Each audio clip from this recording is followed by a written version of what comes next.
हाँ, आपके दोस्त टोनी चिड़िया आ गई है एक नई कहानी लेकर।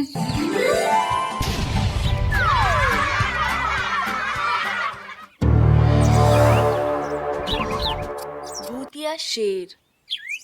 ये कहानी एक हरे भरे जंगल की है जहाँ कई सारे पशु पक्षी व जानवर अपना जीवन बसर कर रहे थे। एक दिन अचानक उस जंगल में एक जख्मी शेर जो दूर दराज जंगल से इस जंगल में आया था। जब इस जंगल के पक्षी और जानवरों को उस जख्मी शेर के बारे में पता चलता है तो सब उस शेर के आने की दहशत से बहुत डर जाते हैं। सबको उस शेर से बहुत डर लगने लगता है। उस शेर को इस जंगल में आए 2 दिन हो चुके थे, पर अब तक उसने इस जंगल के एक भी पक्षी या जानवर को नुकसान नहीं पहुंचाया था। वो उसी जंगल की एक पहाड़ी वाली गुफा में रहने लगा। एक दिन जंगल के कुछ पक्षी और जानवर अपने जंगल के एक स्थान पर बैठे हुए थे। अरे यारो, आप सबको पता है ना, हमारे जंगल में एक जख्मी शेर आ चुका है और वो उस पहाड़ी वाली गुफा में छुपकर बैठा है। हाँ, मैंने देखा है उस शेर को।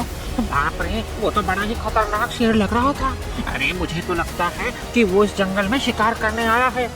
हम सबको आज से बहुत चौकन्ने रहना होगा।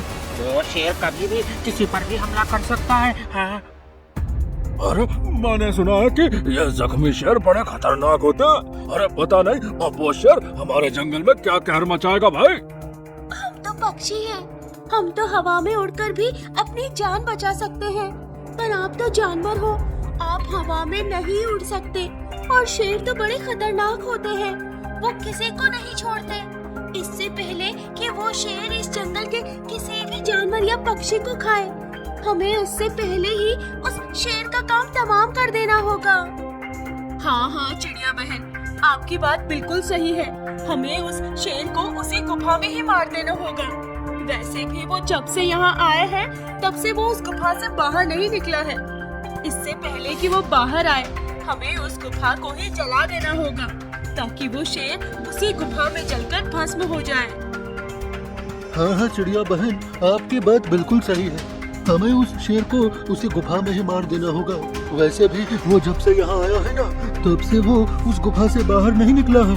इससे पहले कि वो बाहर आ जाए, हमें उस गुफा को ही जला देना होगा ताकि वो शेर उसी गुफा में जलकर भस्म हो जाए। हाँ तो ठीक है, आज रात को हम सब जलती हुई लकड़ियाँ लेकर उस गुफा के पास जाएंगे और उस गुफा में सारी जलती हुई लकड़ियाँ फेंक कर उस गुफा और उस शेर को दोनों को जला देंगे। सारे जंगल के पक्षी और जानवर उस जख्मी शेर को मारने की तरकीब बना लेते हैं। देखते ही देखते रात हो जाती है। सब अपने हाथ में एक एक जलती हुई लकड़ी लेते हैं और उस गुफा के पास जाते हैं। साथियों, सब तैयार हो जाओ, हमें एक साथ इस गुफा में जलती हुई लकड़ियों को फेंकना है। सारे पक्षी और जानवर एक साथ सारी जलती हुई लकड़ियाँ उस गुफा के अंदर फेंक देते हैं, जिसके बाद वो गुफा पूरी तरह से जलने लग जाती है। उस गुफा के साथ साथ वो जख्मी शेर भी पूरी तरह से जलने लगता है और वो जोर जोर से चिल्लाने लगता है।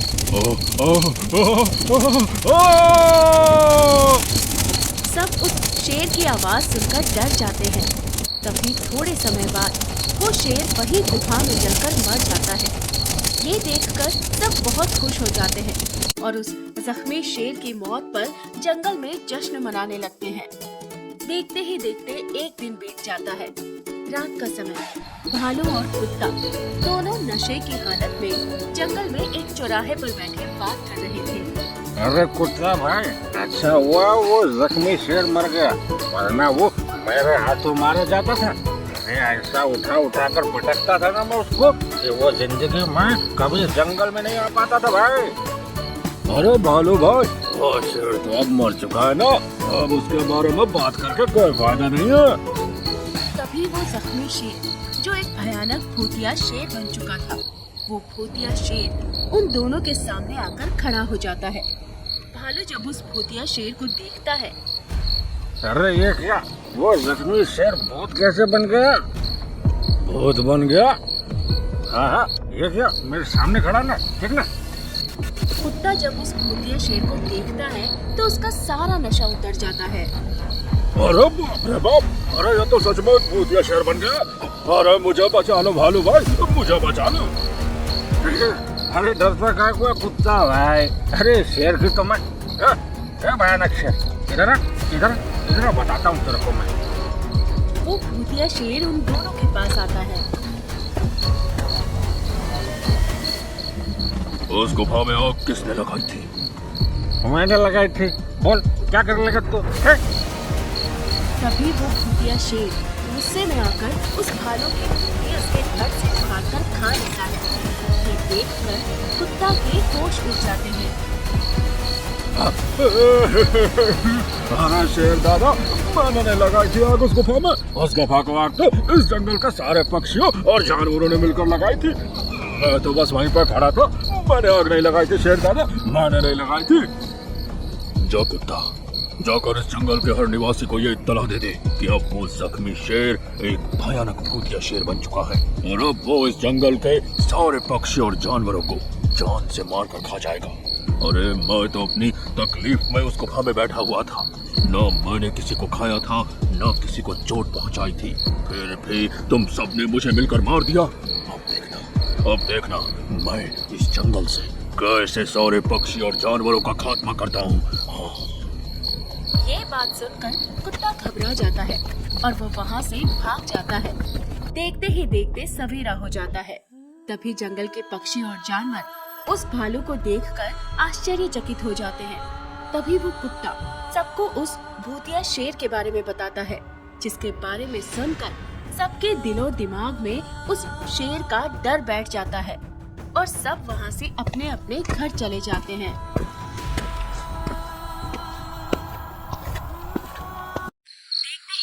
रात हो जाती है। हाथी अकेला पेड़ के नीचे लेटा हुआ था। तभी अचानक उस पेड़ के सूखे पत्तों की हिलने की आवाज आती है। ये देखकर हाथी घबरा जाता है। कौन है वहाँ? सामने भयानक अंधेरा छाया हुआ था। जंगल में चारों ओर खौफनाक अंधेरा था। उसी अंधेरे भरी रात में हाथी अकेला पेड़ के पत्तों की आवाज सुनकर घबरा रहा था। अरे इतनी रात को कौन हो सकता है? यहाँ तो चारों ओर अंधेरा ही अंधेरा है और इस समय तो सब सोए हुए हैं। कहीं वो भूतिया शेर तो नहीं आ गया है ना? अरे बाप रे, मैं तो यहाँ अकेला हूँ। हे भगवान! हाथी डर के मारे पसीने पसीने हुआ जा रहा था। उसकी सांसें डर के कारण तेज हुई जा रही थी। वो धीरे धीरे अपने कदमों को पीछे लिए जा रहा था।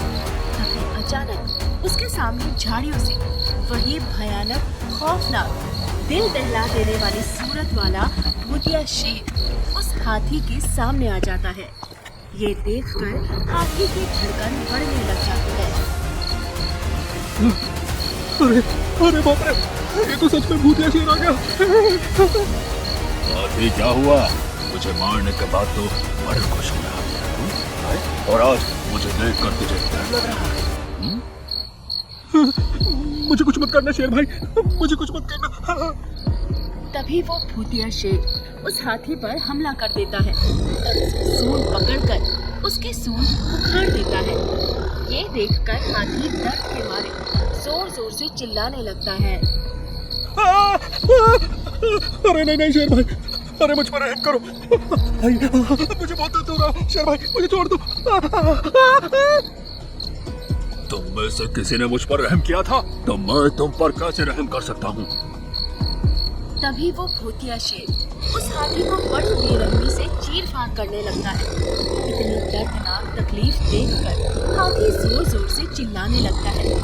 देखते ही देखते वो भूतिया शेर पूरे हाथी को खा जाता है। इस तरह वो भूतिया शेर एक ही रात में कई सारे पक्षी और जानवरों को अपना शिकार बना लेता है। देखते ही देखते सवेरा हो जाता है। बाकी बचे पक्षी और जानवर उस भूतिया शेर के मचाए हुए उस कहर से काफी दहशत में थे। अरे उस भूतिया शेर से बचने का अब तो एक ही उपाय है। हम सबको रात में उस भूतिया शेर के सामने अपने घुटने टेक कर उसके पैरों में गिरकर क्षमा मांगनी होगी और अपनी गलती को स्वीकार करना होगा। शायद उस भूतिया शेर को हम पर रहम आ जाए। कुत्ता की बात सुनकर सब रात के समय जंगल के एक चौराहे पर खड़े उस भूतिया शेर के आने की राह देखते हैं। तभी वो भूतिया शेर वहाँ प्रकट हो जाता है। उसे देखकर सब अपने घुटने उस भूतिया शेर के सामने टेक देते हैं और उसके पैरों में गिरकर क्षमा मांगने लगते हैं। अरे दादा, हम जानते हैं आप जंगल के राजा हो। अरे आपसे ज्यादा ताकतवर इस जंगल में कोई नहीं है और हमने आपके साथ बहुत बुरा किया है। हमें अपने किए पर बहुत पछतावा है। हमें क्षमा कर दो शेर दादा, हम दोबारा कभी किसी के साथ ऐसा नहीं करेंगे। हमें मत मारो, भगवान के लिए हमें छोड़ दो। सब उस भूतिया शेर से रो रो कर क्षमा मांगते हैं। आखिर में वो भूतिया शेर उस जंगल से हमेशा के लिए चला जाता है। ये देखकर सब पक्षी और जानवर भी उस जंगल को छोड़कर हमेशा के लिए चले जाते हैं।